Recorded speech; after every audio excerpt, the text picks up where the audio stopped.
Hi friends, welcome to my channel. ఈ వీడియోలో మెథడాలజీలో most important topic అయిన మాతృభాష బోధన లక్ష్యాలు అండ్ బెంజమిన్ బ్లూమ్స్ యొక్క లక్ష్యాలు, జ్ఞానాత్మక రంగం గురించి ఈ వీడియోలో వివరంగా తెలుసుకుందాం. ఓకే, ఫస్ట్ బోధనా లక్ష్యాలు వర్గీకరణ.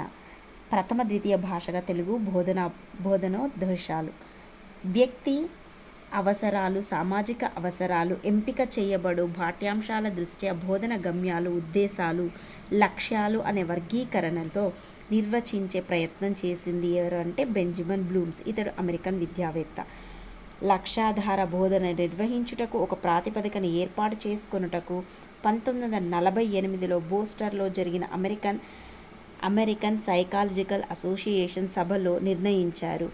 లక్ష్యాలన్నింటినీ 3 క్షేత్రాలుగా అంటే 3 రంగాలుగా వర్గీకరించారు.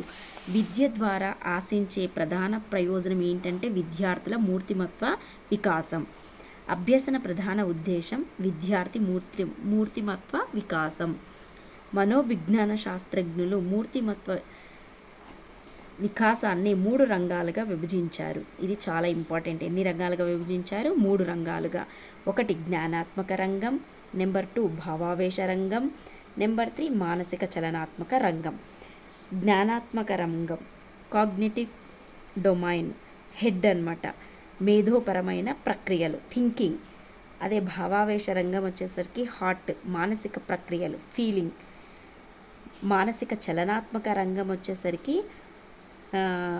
సైకో మోటార్ డొమైన్ అంటే హ్యాండ్, శారీరక శక్తి మానసిక శక్తుల మధ్య అనుసంధానం అన్నమాట, యాక్షన్స్. ఓకే, అయితే బోధనా లక్ష్యాలను కూలంకషంగా విశ్లేషించిన మొట్టమొదటి విద్యావేత్త ఎవరు అంటే డాక్టర్ బెంజమిన్ బ్లూమ్స్. ఉపాధ్యాయ కేంద్ర విద్య కాకుండా శిశు కేంద్ర విద్యగా సాగాలన్నదే బ్లూమ్స్ అన్నమాట. టెట్ 2018లో చాలా వచ్చిన ప్రశ్న ఇది. నెక్స్ట్, విద్యయామృత మష్నతే, విద్య వల్ల అమృతత్వాన్ని పొందవచ్చని వేదమంత్రం చెబుతుంది. భారతదేశ విద్యాధర్మం ఆత్మ సాక్షాత్కారం. దీనిని జ్ఞానం ద్వారానే సాధిస్తాము, కానీ ఇది సుదూర లక్ష్యం అన్నమాట. సాధించడానికి కష్టతరమైనది కాదు, చాలా లాంగ్ ప్రాసెస్ అన్నమాట. ఇది లక్ష్యాలను క్రింది విధంగా వ్యక్తపరమైనవిగా 3 రకాలుగా వర్గీకరించుకోవచ్చు. 1 జీవనోపాధి లక్ష్యం, సౌందర్యానుభవ లక్ష్యం, సాంస్కృతిక లక్ష్యం. నెక్స్ట్, భాషాపరమైన లక్ష్యాలుగా క్రింది 4 లక్ష్యాలను పేర్కొనవచ్చు. నిశితమైన శ్రవణం, నిర్దిష్టమైన భాషణం, చక్కని పఠనం, ఉత్తమ లేఖనం. అన్ని లక్ష్యాలలోనూ ఇమిడి ఉండవలసిన లక్ష్యం జ్ఞాన పిపాస. అందుకు ఉపాధ్యాయుడి మూర్తిమత్వమే ఆధారం. మెయిన్ ఇంపార్టెంట్ అయిన మనం ఫస్ట్ వన్ ఏంటి? జ్ఞానాత్మక రంగం. ఇందులో జ్ఞానాత్మక రంగం Bloom's the classification of educational goals handbook 1. ఈ పుస్తకంలో ఆలోచించడం, తెలుసుకోవడం, సమస్యలను పరిష్కరించుకోవడం మొదలగు సంజ్ఞానాత్మక ప్రక్రియలకు సంబంధించినదిగా జ్ఞానరంగం ఉంటుంది. జ్ఞానం, అవగాహన, అనుప్రయత్నం, ఆలోచన, విశ్లేషణ, సమస్యల పరిష్కారం మొదలగునవి జ్ఞానాత్మక రంగంలోని అంశాలు.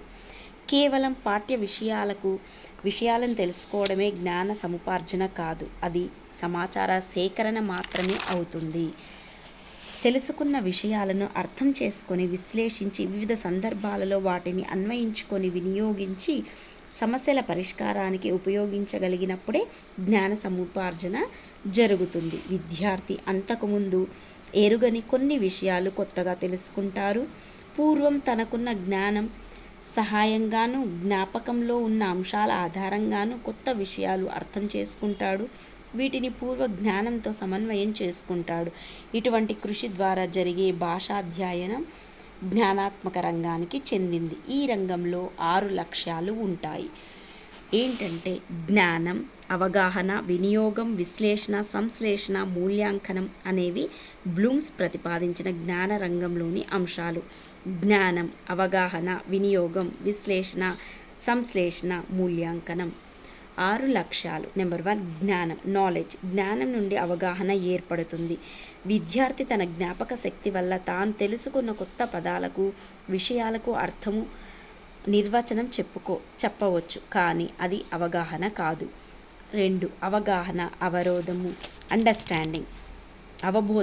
అవబోధం, అండర్స్టాండింగ్. జ్ఞానం ప్రాతిపదికగా ఏర్పడిదే అవగాహన. జ్ఞానం, అవగాహన ఈ రెండింటికి సూక్ష్మ భేదం ఉంది. 3 ఈ ఒక కొత్త పదానికి అర్థము, నిర్వచనము మొదలగునవి జ్ఞాపక శక్తి వల్ల కానీ, ప్రతి పాండిత్యం వల్ల కానీ విద్యార్థి చెప్పవచ్చు. పదాన్ని వివరించగలిగే శక్తి వాటికి ఏర్పడినప్పుడు అది అవగాహన అవుతుంది. Understanding is going deep in to the knowledge. ఆంగ్లంలో రీడింగ్ పఠనం, ఇంటెలిజెంట్ రీడింగ్ పాఠనం ప్రక్రియలో ఉన్న భేదం మరొక ఉదాహరణ. Knowledge has got boundaries but not ignorance. జ్ఞానానికి సరిహద్దులు ఉన్నాయి కానీ అజ్ఞానానికి లేవు. జ్ఞానం భాషా సంబంధం, అవగాహన అనేది భావ సంబంధం. ఉదాహరణకి ప్రజాస్వామ్యం, విప్లవం, స్వాతంత్ర్యం, ప్రేమ, విరహం, పాపం, పుణ్యం ఇవన్నీ అన్నమాట. అవగాహన కలిగించాలంటే ఉపాధ్యాయుడికి లోకజ్ఞత చాలా అవసరం. 3వది వినియోగం, అప్లికేషన్. అవగాహన కంటే ఉన్నతమైన మేధో సామర్థ్యాలు వినియోగం, విశ్లేషణ, సంశ్లేషణ, మూల్యాంకనం. జ్ఞానం, అవగాహన ద్వారా గడించిన సామర్థ్యానికి వాచకంగాను, లిఖితంగాను విద్యార్థి ప్రకటించగలగడమే అనుప్రయుక్తం. పదాలను, విషయాలను వివిధ సందర్భాలలో వినియోగించగలిగినప్పుడు వాటిని అవగాహన చేసుకున్నట్లుగా భావించవచ్చు. విశ్లేషణ, అనాలిసిస్. ఒక సంక్లిష్ట విషయాన్ని సామాన్య భాగాలుగా విభజించి వాటి క్రమాన్ని, వాటి మధ్య సంబంధాల్ని గుర్తించగలగడం విశ్లేషణ. సంశ్లేషణ, ఒకదానితో ఒకటి సంబంధం ఉన్న వేర్వేరు అంశాలను క్రమ పద్ధతిలో చేర్చి అందులోని సమైక్య భావాన్ని విశదీకరించగలగడం సంశ్లేషణ. మూల్యాంకనం, ఎవాల్యూషన్. ఒక వస్తువుకి, విషయానికి విలువ కట్టి దానికి సంబంధించినది నిర్ణయించగలగడం మూల్యాంకనం. బ్లూమ్స్ జ్ఞానాత్మక రంగంలోని లక్ష్యాల స్పష్టీకరణలు. జ్ఞానం, జ్ఞప్తి, గుర్తించుట. అవబోధం లేదా అవగాహన, అనుకరించుట, సమన్వయించుట, కొనసాగించుట, ఊహించుట. వినియోగం, వినియోగించుట, విశ్లేషణ, అంశ విశ్లేషణ, సంబంధాల విశ్లేషణ. నెక్స్ట్ వ్యవస్థాపక నిధి విధానాల విశ్లేషణ. సంశ్లేషణ, ఆమూర్త సంబంధాల స్థాపన, ప్రణాళిక రూపకల్పన, విలక్షణ వ్యక్తీకరణకు రూపొందించుట. 6 మూల్యాంకనం. ఆంతరిక సాక్ష్యాల ఆధారంగా మూల్యాంకనం, బాహ్య కారణాల ఆధారంగా మూల్యాంకనం. నెక్స్ట్ రెండవదైన మన భావావేశ రంగం గురించి నెక్స్ట్ వీడియోలో మనం తెలుసుకుందాం వివరంగా. Okay, thank you friends. ఈ వీడియో కనుక నచ్చినట్లయితే లైక్ చేయండి, షేర్ చేయండి. Please subscribe my channel. Thanks for watching.